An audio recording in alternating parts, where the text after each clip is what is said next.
सवरिया सवरिया रे राम रे ओ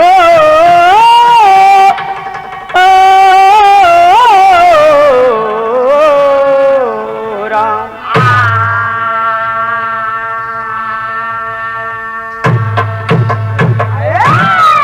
बिरहा प्रेमियों, यह एक ऐसी घटना है जो मुर्दों में जान भर देने वाली है।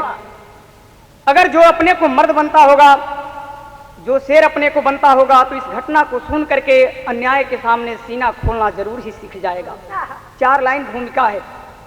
मर्द की गीत गाती है दुनिया सदा, जिसने हिम्मत न हारा हिमालय हिलाया, खेल कर खून की होली गर्जी से जो ना गुलामी की आहट के गोली को खाया, वैसे ही जंग जगदेव बागी रहा, आबरू के लिए एक नारा लगाया, जब सही न गई तत्व मनुवादी से, तो अपनी गोली से पापी ने छलनी बनाया।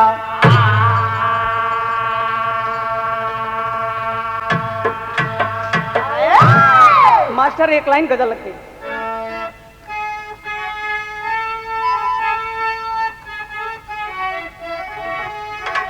बहुत अच्छे गजल का लाइन बा। अरे कि मरने वाले अब मर जाते हैं,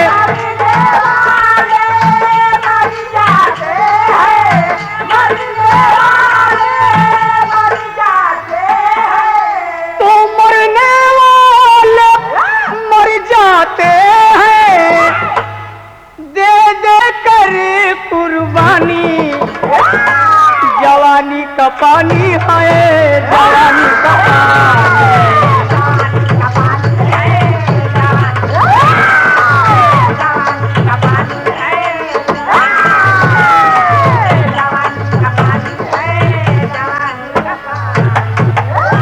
भावस्थल पे गौर करेंगे। मर्दों के लिए कवि ने यह गजल दिया है कि शेर भले ही और शेर भले ही मर जाता है, शेर भले ही मर जाता है, शेर भले ही मर जाता है, तो शेर भले ही मर जाता है, गीदड़ को देता न सलामी, करेगा गुलामी नहीं, करेगा गुलामी, करेगा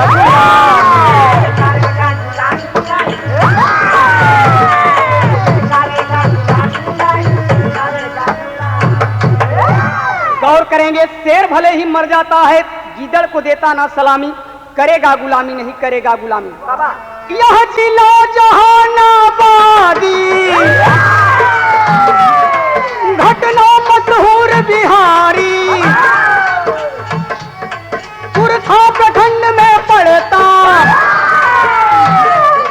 एक गाँव यार कुरहारी, प्रयोग पिता का बेटा जंगी जगदेव जुझारी, 90 की लड़ाई लड़ता हीरो कली महतारी, सन 1974 है 5 सितंबर आया, कुरथा प्रखंड पे बागी एक बैठक है बुलवाया, इतिहास गवाही देता एक नारा भी लगाया, तो 90 के साथी को सुंदर सबक सिखाया।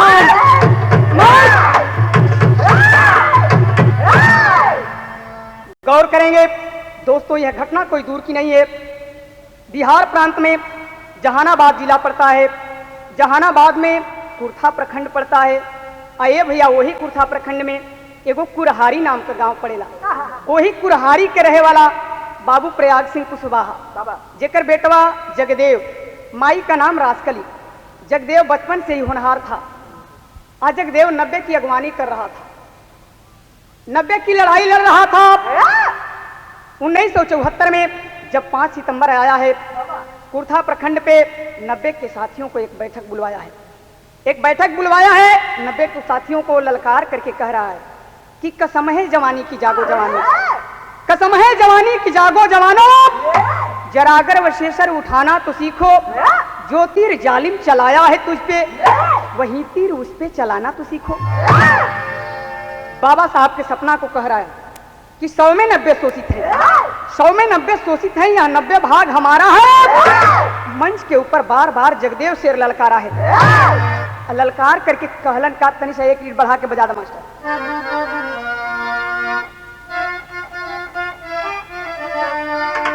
गीत का लाइन उहे लग गई कि फेंक दिहल थरिया, फेंक दिहल थरिया, बलम गईले झरिया, पहुँचले किया।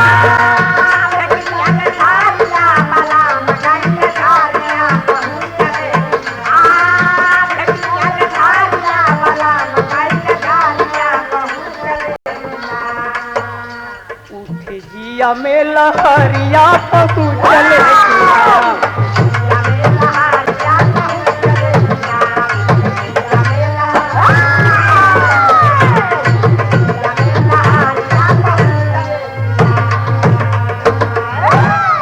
एगो गीत अगली कैसेट में हमारो आवे वाली बिया कि देवराया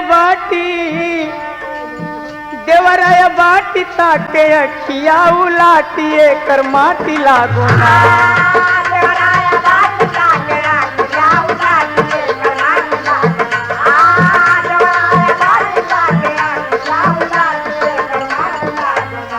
बदमाश बाई खाटिए कर माटी लागो ना।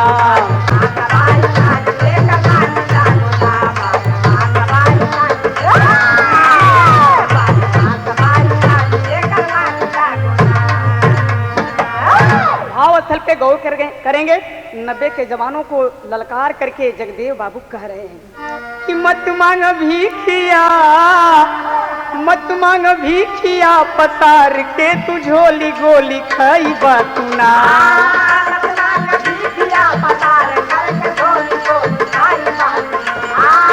मत मांग भीखिया, पसार के तू झोली गोली खाई बातुना। खेल खूनवा के होली गोली खाइबा।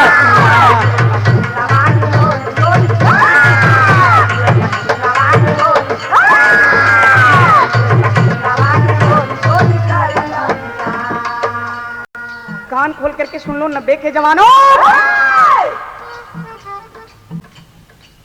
कहिया से सूतब दुकान के चदरिया, अब उसे खोल भैया अपनी नजरिया।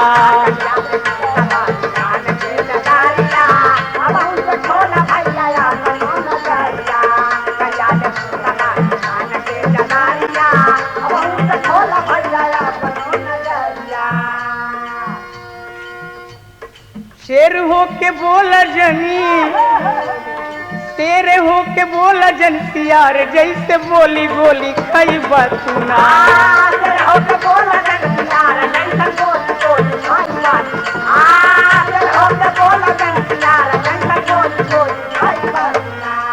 खूनवा के होली गोली खाई बातुना।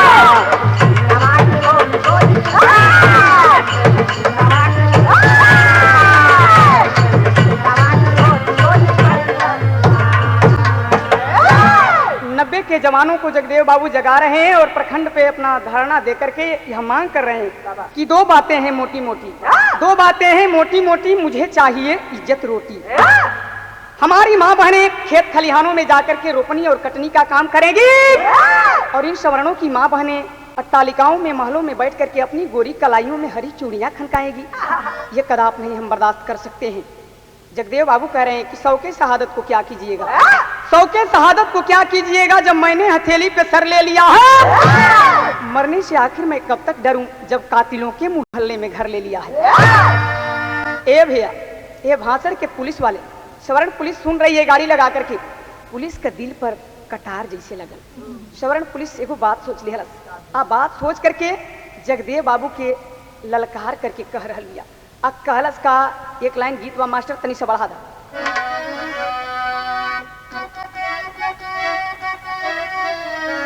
जौन गीत मास्टर दे दिहलन पुलिस ललकार करके कह रहल बिया। आ गीत के लाइन बा ई कौनो मेहरारू अपना मर्द के बात कहतिया कि सैया हउए ड्राइवर त चलाई गाड़ी हो,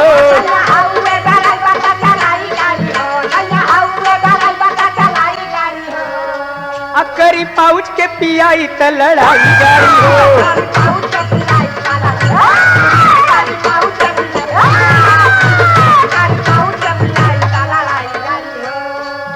गौर करेंगे, सोचे मनवा में पुलिस तब गद्दार पपिया,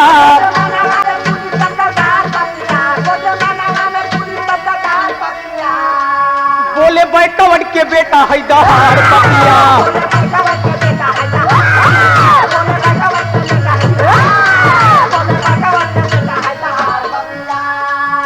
पुलिस ललकार करके कह रही है कि बैकवर्ड का बेटा होकर के, कोयरी का बेटा होकर के ये हम लोगों के सामने निगाहें खोल रहा है, जुबान खोल रहा है। लागता कि बैकवर्ड के दे ही सब जगाई,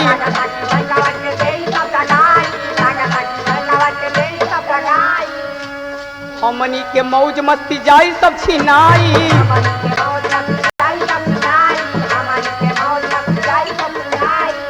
गोली मारना तो ले ही अधिकार पपिया,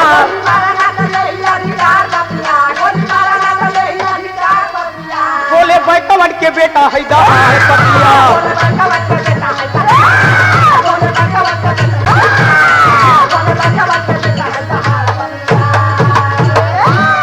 पुलिस वाले कह रहे हैं कि अगर इसको गोली नहीं हम मारते हैं, आज नहीं तो कल सारे पिछड़ों को, अल्पसंख्यकों को, दलितों को जगा करके उनका अधिकार दिलवा देगा।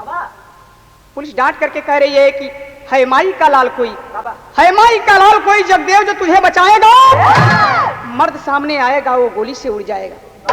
इतना बात पुलिस डांट करके कहलस। भीड़ ये भैया तितर बितर हो गई, लेकिन वही भिड़िया में एगो 14 साल के लड़का रहे, लड़कवा के नाम लक्ष्मण, लड़कवा जात के पासी। ओकरा दिलवा में ये उद्गारे आई कि हम देश के भारतवासी और वहू में आदिवासी है। हमरा सामने जगदेव बाबू के उलाहना ये कदाप नहीं के बर्दाश्त हो सकत हमसे। आई लड़कवा सोच करके आया करके एगो बात कहलस का कि शेर का बच्चा शेर ही होता है, शेर का बच्चा शेर ही होता, शेर नहीं कहलाएगा। मेरे रहते जगदेव शेर दुनिया को छोड़ नहीं जाएगा। यह बुद्ध अशोक की धरती है, यह बुद्ध अशोक की धरती है। लक्ष्मण सिंह मेरा नाम सुनो, जगदेव से पहले गोली खाना लक्ष्मण का है काम सुनो। इतना बात कह के लड़कवा कहलस का एक लाइन गीत लग गई।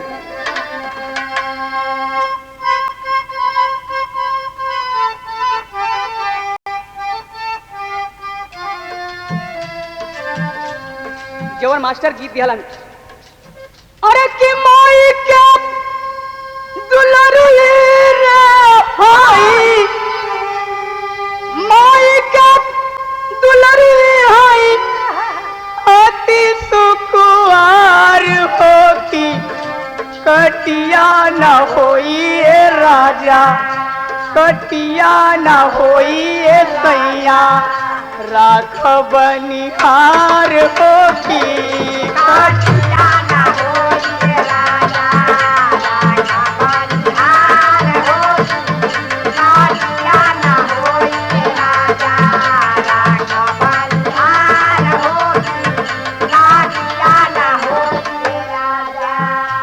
भावार्थल पे गौर करेंगे।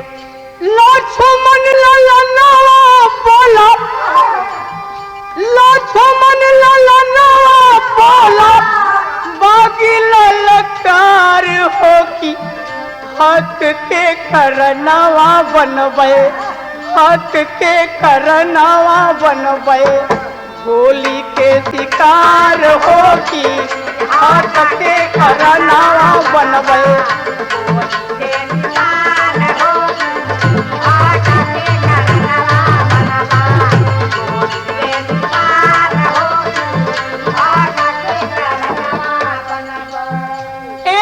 जगदेव कारण सब पैदा होई हन, एको जगदेव कारण सब पैदा होई हन।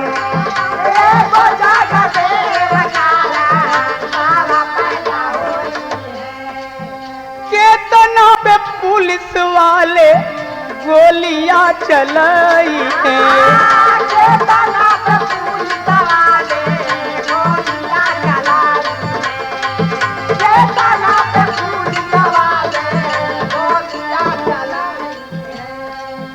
आँखियों से बरसे लागल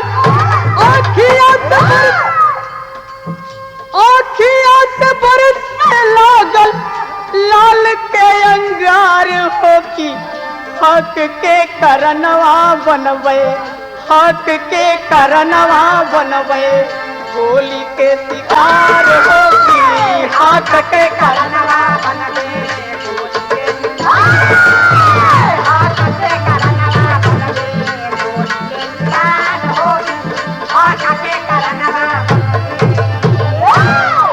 ए भैया इतना बात लड़कवा कहलस पुलिस वाले कुछ और भाप गेले कहलन कि एगो त जगदेवा तबाह कैले बा और दूसरे में 14 साल के लड़का फांसी के तैयार हो गई। अगर दोनों ही तैयार हो जाए तो फिर करिए का। उस समय इंदिरा गांधी दिल्ली की तख्त पे आसीन थी। 1974 5 सितंबर के बाद बा इंदिरा गांधी के भी पग डोलत रहे कि बिहार में कोई मर्द पैदा हो गया है जो अधिकार लेने वाला। वो समय के बाद बा पुलिस ही लड़कवा के बात सुन करके लोगन कैलन का एक लाइन गीत लगे हैं।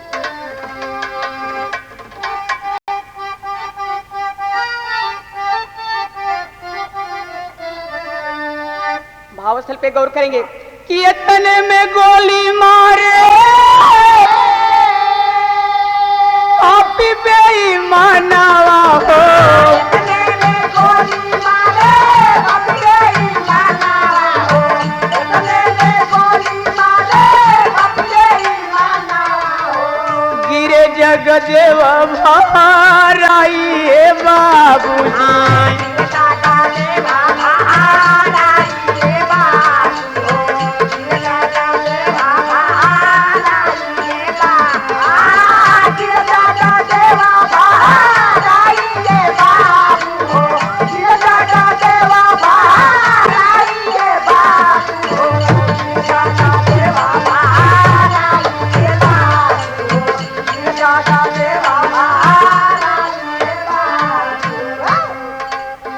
इतने में पुलिस वाले ए भैया गोली चला दे हम जगदेव बाबू धराशायी हो रहे हैं। देखिए वो 14 साल का लड़का पासी का अपनी उम्र और औकात नहीं देखता है करता है क्या गोदिया में रोके 14 साल के ललाना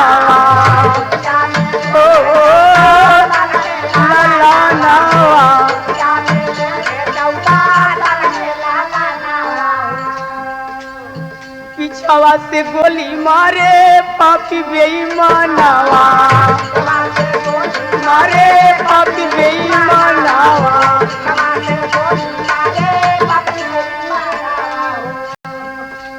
14 साल का लड़का इस समय रोक रहा है जगदेव बाबू को। कमीने पुलिस वाले आकर के उस बच्चे को पीछे से गोली मार देते हैं। गौर करेंगे खूनवा से रंग गईली तगरी शरीरिया हो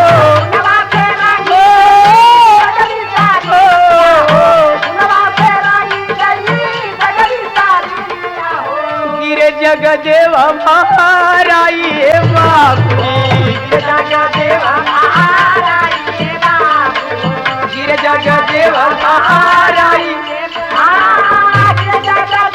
भाराई हे बाबूजी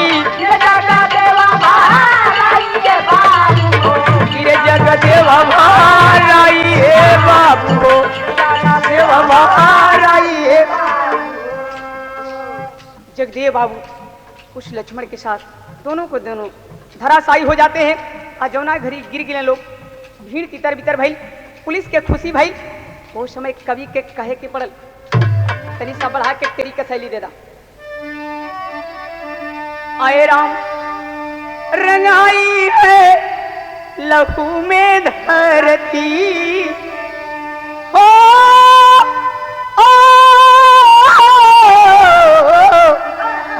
रंगाई है लहू में धरत हिम्मत से हिमगिर को दिया है वीर हिलाई हिलाई हिलाई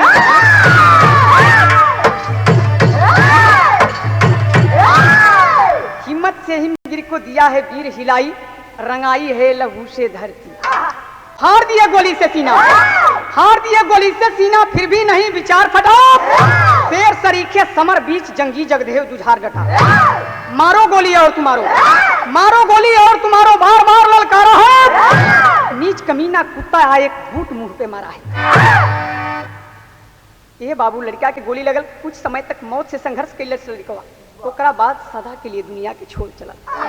लेकिन जगदेव बाबू अभी जीवित हैं और ललकार करके कह रहे हैं कि जितनी गोलियां चलानी है, रे कमीने या सीना खुला है फिर भी चला सकते हो। इतना सुन करके जगदेव बाबू गिरे हैं। एक पुलिस अपनी कमीनापन को नहीं छोड़ता है, आकर के बूट से मुंह पर मारता है। अब बूट से मुंह पर मार करके आलोगन कैलन का, अरे जिपिया में बानी के कसैया न हो, अब जिपिया में बानी के कसैया न हो, मारे कुंदवा के मार, जिपिया में बानी के कसैया न हो, मारे कुंदवा के मार, जिपिया में बानी के कसैया न हो, मारे कुंदवा के मार। जीप में बांध करके घसीटना शुरू कर देते हैं और ऊपर से कुंदे की मार मार रहे हैं और स्वीकार करवा रहे हैं, जबरदस्ती कह रहे हैं 90 पे 10 से करी है देश में सताना,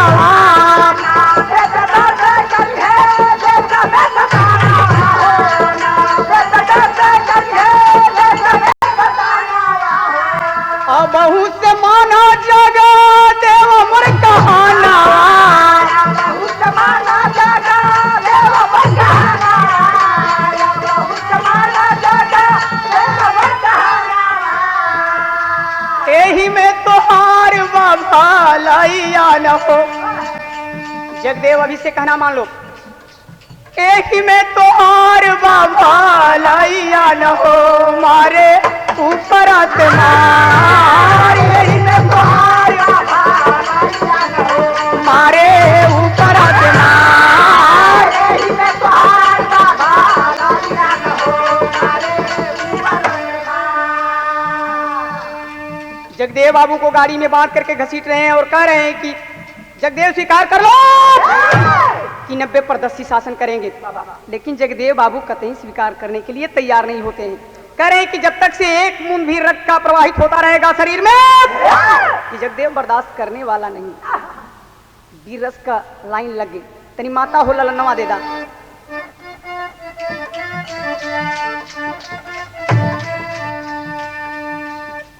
गरजल बाजवा नवा जंगी, गरजल बाजवा नवा जंगी, गरजल बाजवा नवा जंगी, 90 के लला नवा जंगी,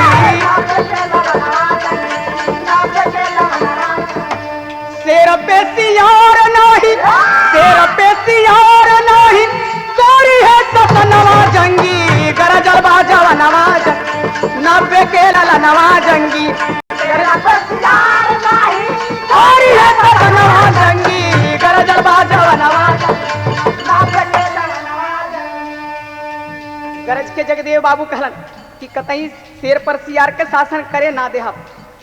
मुहवा से बहत बाटे खूनवा के धरिया, मुहवा से बहत बाटे खूनवा के धरिया, मुहवा से बहत बाटे खूनवा के धरिया, भैली रक्त रंजित बागी वीर के शरीरिया, भैली रक्त रंजित बागी वीर के शरीरिया, भैली रक्त रंजित बागी वीर के शरीरिया, 16 बाबद नवा जंगी, 16 बाबद नवा जंगी, 16 बाबद नवा जंगी, बोले ला जवनवा जंगी, बोले ला जवनवा जंगी, बोले ला जवनवा जंगी, शेर पे सियार नहीं, शेर पे सियार नहीं, कोरी है सतनवा जंगी, गरजल बाजवा नवा जंगी, जवनवा जंगी, शेर पे सियार नहीं, कोरी है सतनवा जंगी,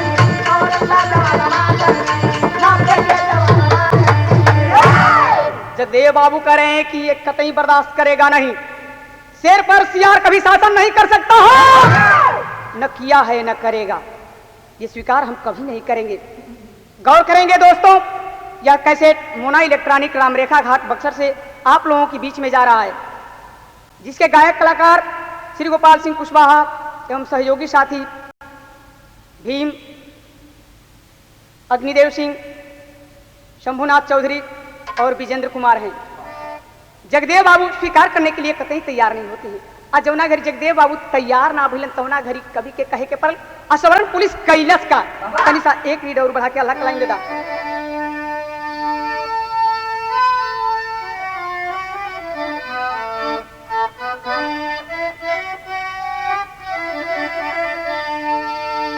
अरे मर्द के ना दर्द होला हक के करनवा ये भैया,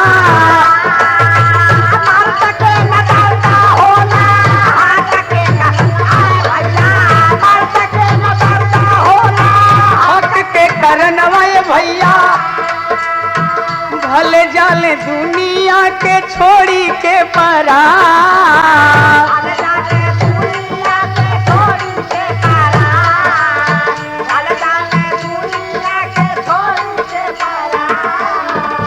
तुनते बचनिया औरी तेज कैले गड़िया ये भैया,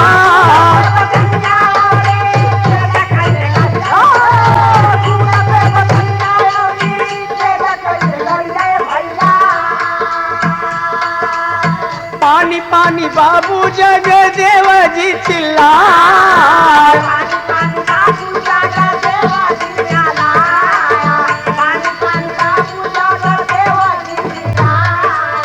तीन किलोमीटर पापी गाड़ी में घसीटे ये भैया,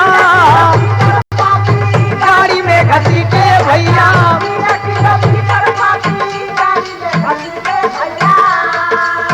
फिर दिहल थानावा में गड़िया घुसा,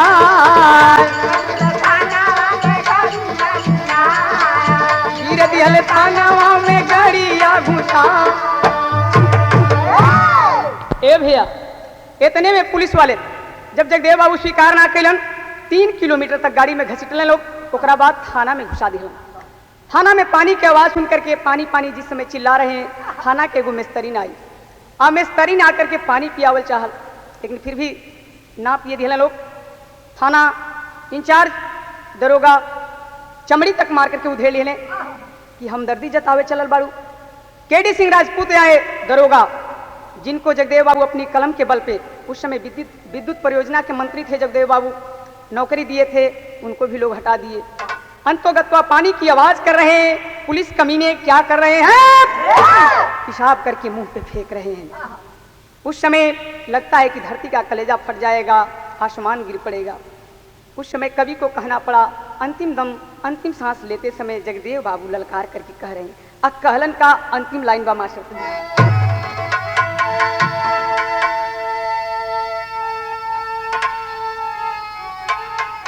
अरे तो सोन से महंगा सोना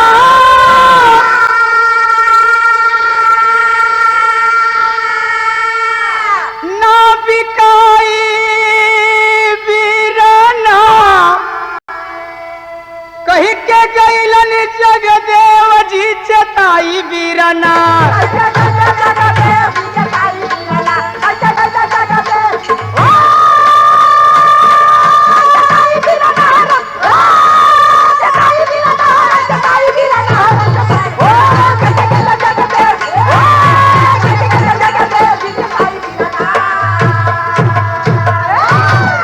समय में जगदेव बाबू है कलन की दोस्तों, शान से महंगा सोना नहीं होता है और मान से बढ़कर के मोती मड़ी और महल नहीं होता है। शान स्वाभिमान के बचई राजा वीरनवा तो होई पूरा बाबा साहेब के सपना।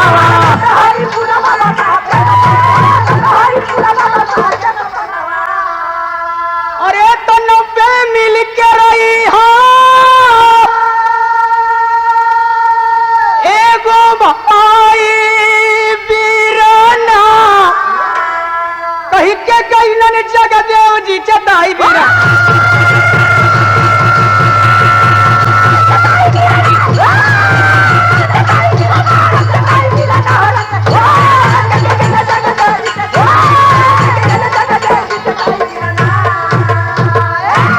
अंतिम सांस में ये कलन की 90 के जवानों मिलजुल करके एक रहना। गौर करेंगे अंतिम लाइन रहा, राजपुरम श्री सद्गुरु स्वामी छत्रधारी शिवनाथ, परशु शिव दयाल शिवधर निस दिन है झुकाते मात। अरे रंगाई है लहू में धरती, तली के श्री गोपाल वीरन के गीत हरसाई, रंगाई है लहू में धरती, वीरन के गीत हरसाई, रंगाई है लहू में, श्री गोपाल वीरन के गीत हरसाई, रंगाई है लहू में। साज समाज आवाज लाज सब तुहरे सद्गुरु